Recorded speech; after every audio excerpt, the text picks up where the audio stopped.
I will be presenting the first negative rebuttal. In my rebuttal, I will address our stock issues with the affirmative claims. Our first issue being the feasibility of their claim. The affirmative side has suggested that animal testing could be banned in favor of alternatives.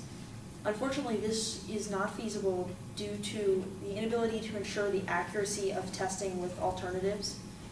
One of the alternative methods that my opponents brought up were computer models. As my partner Michelle stated with the quote, computer models can only test what we already expect.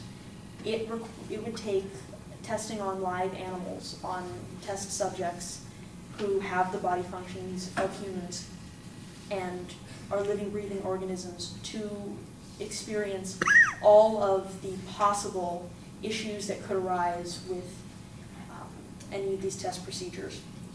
The next alternative that was proposed was stem cells. Stem cells are not a viable alternative to all testing methods, and furthermore, the stem cells used in most research are collected from animal test subjects. This means that my opponent's alternative to animal testing is a form of animal testing, which unfortunately, if they ban animal testing, wouldn't work. The last alternative proposed is human test subjects. Currently, the animal testing done requires close to 27 million animals per year, according to statistics report put out by the West Career Tech Academy. On a purely feasible level, we cannot provide the number of test subjects required using only human test subjects.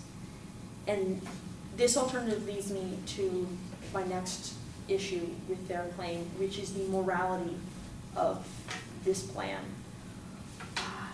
Using human test subjects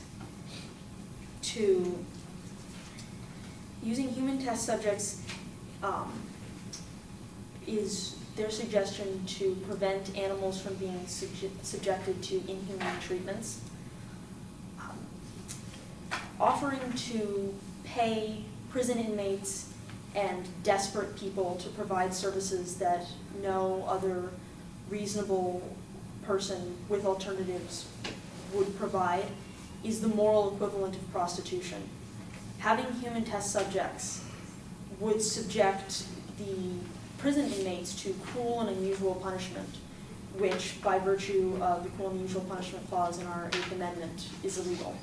And by offering this opportunity to the desperate people who need the kind of money that these tests would provide, it is not giving them a choice.